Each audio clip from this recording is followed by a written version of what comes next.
Americans are unaware of an organization called Socialist International. However, it appears that this organization is on the brink of taking over the entire world. Today, we will learn about the Socialist International and also interview senior editor for the New American Magazine, Mr. William Jasper. Stay tuned for Politics and Religion. Look, there are two things I don't discuss: politics and religion. In my house, we don't talk about politics and we don't talk about religion. I'll talk to you about anything except politics and religion. I never talk about politics and religion. Politics determines how we'll live here on Earth. Religion determines how we'll live forever. I'm Irvin Baxter. I think it's time we talk about it.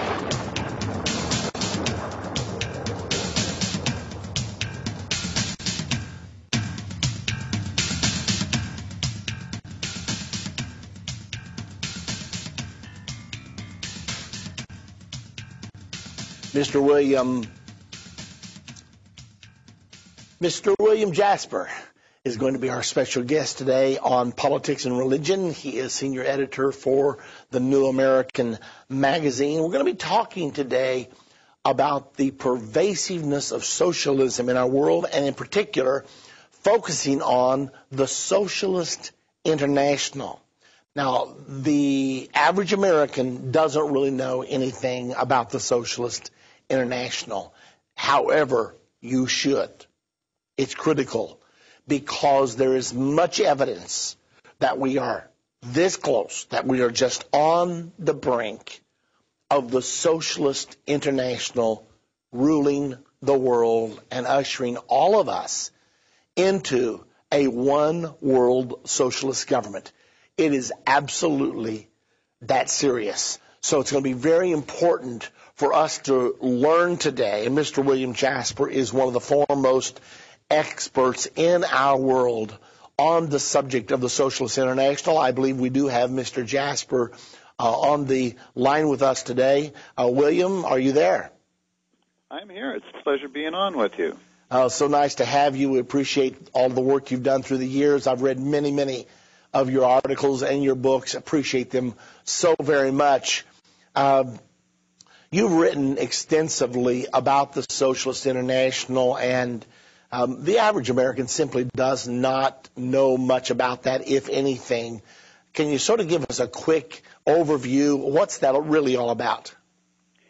Well, the Socialist International is an international global organization which brings together the various socialist and many of them actual communist parties from around the world, actual political parties, including many of those which are in power and ruling as socialist regimes and communist regimes in various parts of the world, as well as other political socialist and communist political parties that are out of power currently in various countries around the world, and then as well organizations that are not political parties per se, but maybe coalitions and organizations such as the Democratic Socialists of America, or the affiliated with them, the House Progressive Caucus, which includes members of Congress that are affiliated with the Socialist International. Now, the Socialist International holds congresses, big meetings and conferences all over the world, and bring together thousands of delegates from all of these socialist organizations and governments and political parties to help push a global agenda calling for world socialism and world government. And they trace their lineage back proudly, they claim, to Karl Marx, back to the first, what was called the First International, founded in London in the 1860s. And they don't, there are lots of different socialist groups who claim that lineage, but there is a direct descent of sorts going clear back from the current Socialist International to the First International.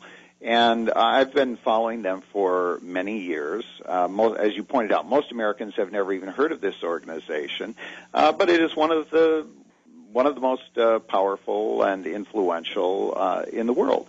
And its members are leaders of government, of major governments. In fact, recently we just saw in Australia the government of Prime Minister Kevin Rudd was replaced. He stepped down, but the new Prime Minister who took over as the Labour government there, Julia Gillard, is also a member of the Labour Party, which is one of the major parties in the Socialist International.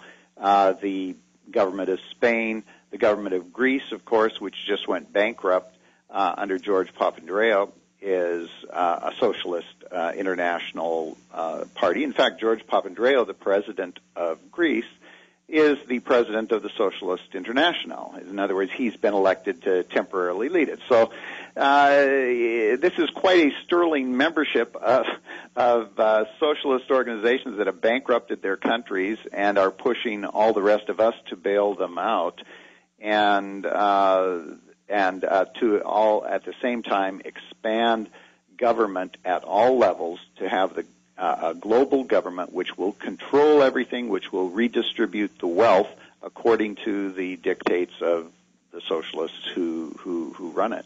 So this is a very influential organization, and we should be aware of it, because at every United Nations convention and summit, I've attended many of them and have reported on many of them, the Socialist International plays a very crucial central role, and they have for decades, and they will continue to do so. Okay, so now, William, I first became familiar with the Socialist International back when I was really interested in Willy Brandt, who became the Prime Minister of Germany, and he had this policy called détente. He was that was, of course, back at the height of the Cold War, but he started breaking down the Iron Curtain and conducting policies and negotiations with the communist world. And I became aware at that time that he, at that time, was president of the Socialist International. Then it came out, I guess, a little later that one of his right-hand people was, in fact, a KGB spy on his staff. And it was later discovered that he was surrounded by different communists. I think that finally forced him to resign from power. But that was quite an eye-opener. He was championed as a great world revolutionary leader